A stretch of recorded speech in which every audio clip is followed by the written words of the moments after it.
Enzo Recto, kalaban ang katiwalian at kasinungalingan, kakampi sa katotohanan at kabutihan. Desperado na talaga itong si Bato at Amy na makaganti sa mga nagplanong at humuli para mapunta si Digong doon sa The Hague.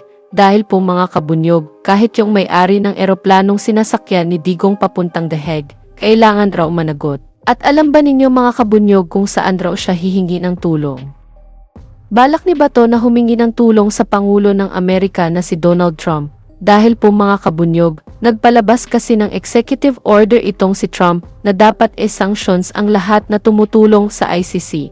Pero mga kabunyog, ang tanong pakikinggan ba si Bato ni Trump? Anyway, alamin na muna natin kung ano ba itong pinagsasabi kong executive order ni Trump.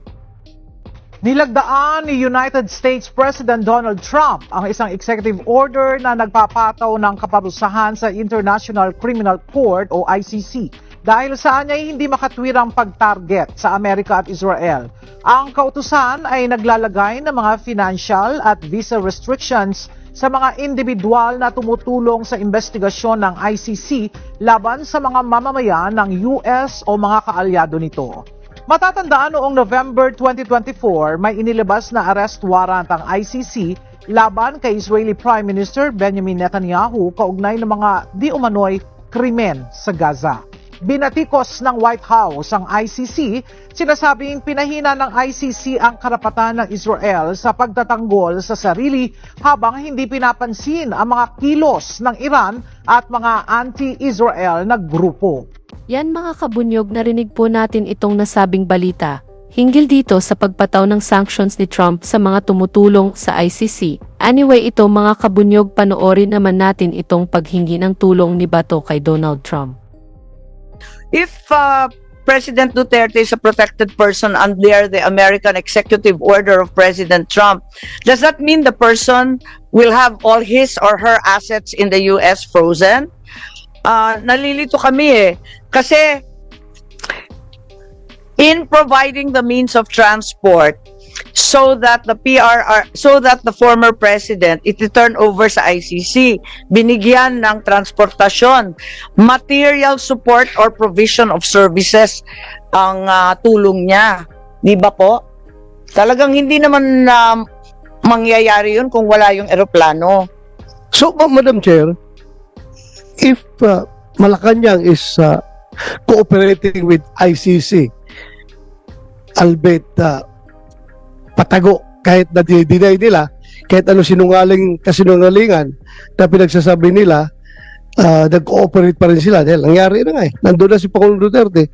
Siguro naman, it is a moral obligation of this committee also to share our findings of this committee to President Donald Trump para kung sino mang may-ari itong Gulfstream na ito, na aeroplano, ay kung may mga ari-arian dito sa Amerika, i-covered siya sa executive order na pinirmahan ni President Trump.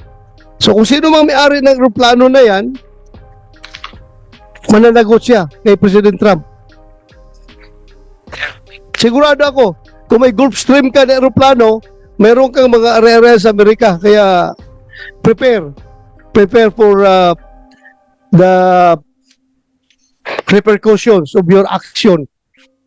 Dahil very clear yan doon sa executive order na inisyu ni President Trump na mananagot kung sino mang mag-facilitate ng mga interference ng ICC to their allied countries. Sino nga ba yung may-ari nitong aircraft na to? At anong kumpanya to na nag-charter or nagli-lease out? At sino ang nag-charter noong March 11? Kasi ang sabi ni Secretary Remulla, si John Vic, siya nagsabi na yung private jet was paid for by the Office of the President.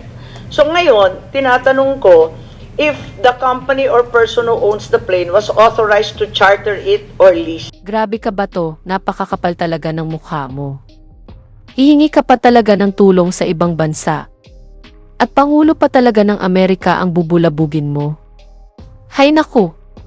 Bato, in your dreams napapakinggan ka ni Trump, ang daming problema ng Amerika, para bigyan pansin si Digong. Unang-una, Hindi na pangulo itong si Digong para bigyan pansin pa nitong si Trump. Tapos ano naman ang mapapala ng Amerika kung tutulungan ito si Digong? Di ba wala? Anyway, ito Bato, pakinggan mo ang sinabi ng palasyo hinggil dito sa hiling mo kay Trump. Mahingi lang po namin yung reaction ng Palace regarding sa sinabi po ni Senator Bato de la Rosa nakaraan na it is moral obligation daw po ng Senate Committee on Foreign Relations to share their findings with US President Donald Trump para raw yung owner ng chartered jet na ginamit para ihatid si dating Pangulong Duterte sa The Hague ay mapanagot regarding po ito doon sa EO na inilabas po ni Trump February 2025 to sanction yung ICC. And ano pong reaction dito ng Palace? Of course, nakita po natin, nabasa po ang executive order at tatignan po natin ang definition ng ally. Ally of the United States. Sinasabi po dito na ang ally na term na ginamit po dito sa executive order ni President Trump, una, the government of a member country of the North Atlantic Treaty Organization or NATO, and a government of major non-NATO ally, as that term is defined by Section 2013, Paragraph 7 of the American Service Members Protection Act of 2002. Nung tingnan po natin ang definition ay lumalabas dito sa section, sa paragraph 3 ay parang na-enumerate po ang mga bansang Australia, Egypt, Israel, Japan, Jordan, Argentina, and the Republic of Korea and New Zealand or Taiwan. Pero nung tinignan po natin ang paragraph 7, lumalabas po dito na the term non-NATO ally means a country that has been so designated in accordance with Section 517 of the Foreign Assistance Act of 1961. So nakita po rin natin na ang bansang Pilipinas ay tinuring at na-designate po na major non-NATO ally. So lumalabas po na party po tayo sa nababanggit po na executive order. Pero maliwanag din po sa sinabing executive order na dito po sa bandang, sa akin po ay page 9, okay? And I quote, the United States remains committed to accountability and to the peaceful cultivation of international order, but the ICC and the parties to the Rome Statute must respect the decisions of the United States and other countries not to subject their personnel to the ICC's jurisdiction, consistent with the respective sovereign prerogatives. So, ibig sabihin po nito ay ginagalang din naman po ng bansang Amerika sa pamamagitan ng executive order na ito kung ano man po ang prerogatibo or prerogatives ng bansa na miyembro po, no, ng ally, na tinatawag na ally ng US. So, kung ano man ang naging prerogative, no, prerogative ng bansa natin, ito naman din po ay igagalang ng bansang US. Regarding po dun sa sinabi ni Senator Bato, the EO that was signed by US President last February 6 imposing sanction dun sa mga ari-arian.